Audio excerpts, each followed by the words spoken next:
So we're out and about again. After a week of being home, I got tested myself as well for the coronavirus. The test results were negative.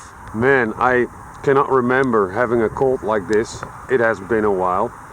But anyway, last weekend I could not go out, but this week we sure can. It's actually a little bit raining now, but I just wanted to get out and see if I could find a couple of goodies. So let the adventure begin. Come on! This is my first decent find of the day.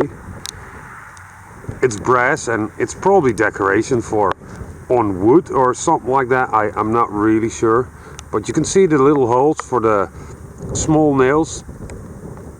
And I kind of like the design around the edges. It's very pretty. So yeah, sorry for all the sniffing in this video, but enjoyable find. Let's see what else is here. Oh, good grief, the rain is pouring down. I'm soaking wet already, at least my trousers are. But I hope it will stop raining in a minute. Don't care if we get wet. I hope we find stuff, that's it. And otherwise, we just get wet. Well, I found something that applies to this day definitely. There we go. A little man with an umbrella. It's actually from Vence. That is like chocolate sprinkles for on your sandwich. People in the Netherlands eat that a lot. But I could have used an umbrella today as well. Nothing special. I mean, it's aluminum, so it's not that old, but for sure fun to find. It's just funny the way things go sometimes, isn't it? A couple of meters back that way, I found a piece of brass that I thought, you know, would be part of a brooch, something like that. Didn't think too much of it, but now I found the whole thing complete. Now, it does not look all that good, but still a pretty good find to me. That is the first part that I found. It's quite highly decorated. Now I came on to this. Now it's completely bent and all that, so I think if I straighten it out, it's probably gonna break. But it definitely looks pretty to me. And the part that I found is probably this part. And it came from here probably.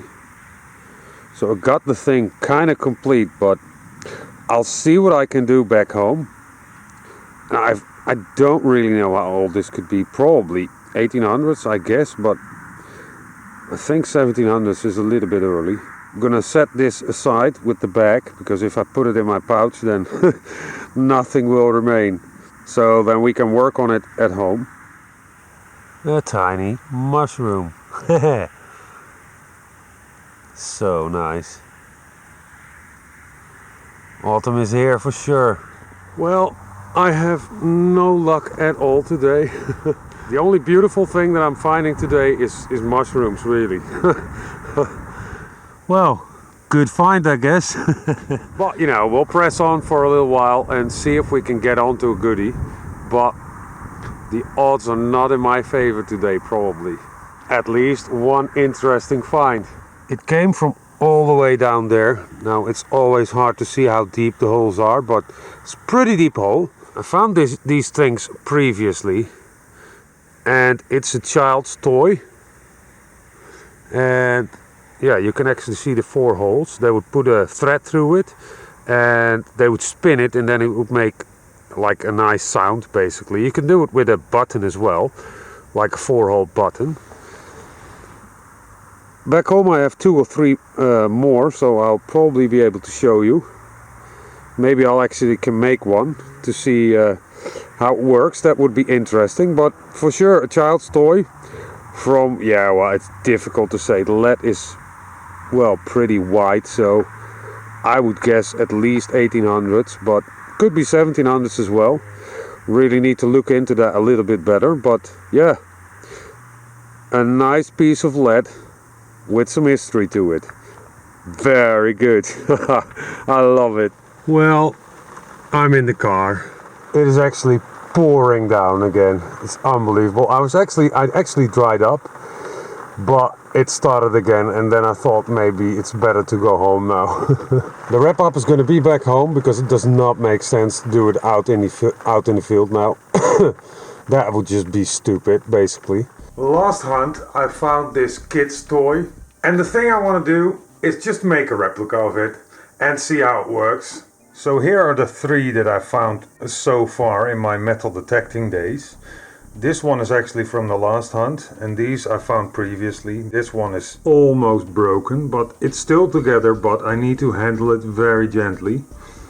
This one is a pretty rough shape, but it's kind of cool that a kid probably cut it with some scissors or something like that and just made himself a toy. So let's try to make one of these and see if and how they work. The thing that I'm gonna do is I'm gonna just put a circle on the lead first. I think that it will work best if it's, well, as round as we can make it. Now let's put this one on top of it and just make something nice out of it. Alright, there we go. It's just very easy material to work, actually, the lead.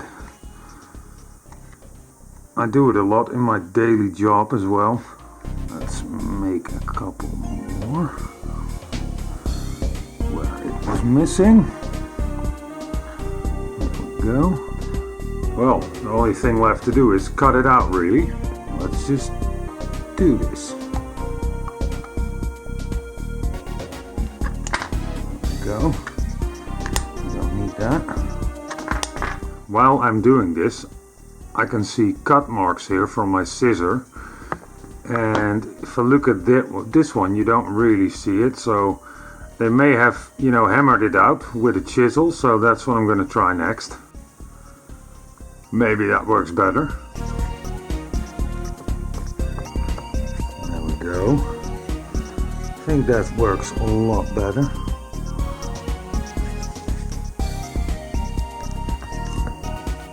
That's it. And then you get really nice points, actually. That's the way I'm going to do it. So I'm going to be working on this for a little while, and I'll come back when I'm almost round. Well, I kind of forgot that I said almost round because, well, I was at the end before I knew it. Only thing left to do is make a couple of holes in it, and then, well, we'll take it from there. Cool thing to see is that here they really made an effort to create nice holes in the piece of lead. Well, here they just, you know, put square nails through it. Yeah, it's the same with this one, just some square nails. This one made an effort, so we're gonna make some nice round holes. Let's make this lead holy. I actually marked the middle, kind of. Just not to be off-center that much anyway. Not the sharpest drill anymore. But you know, it gets the job done.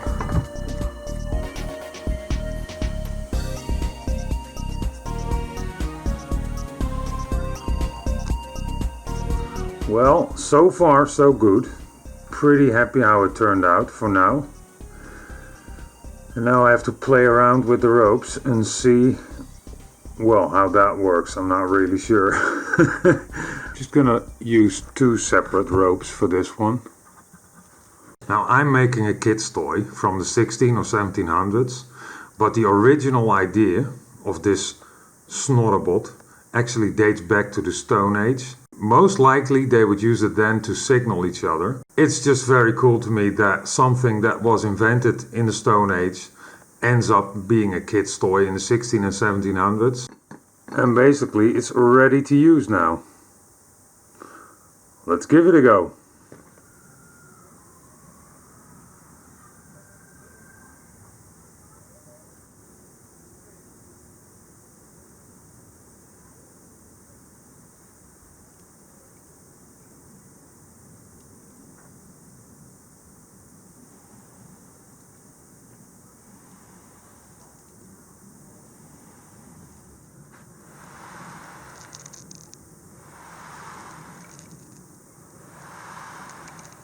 And that's just the way it goes. Makes this really nice sound.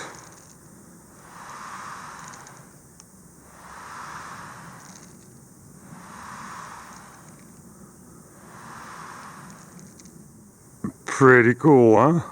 Thank you guys for watching. I hope you will tune in again next time. But for now, take care.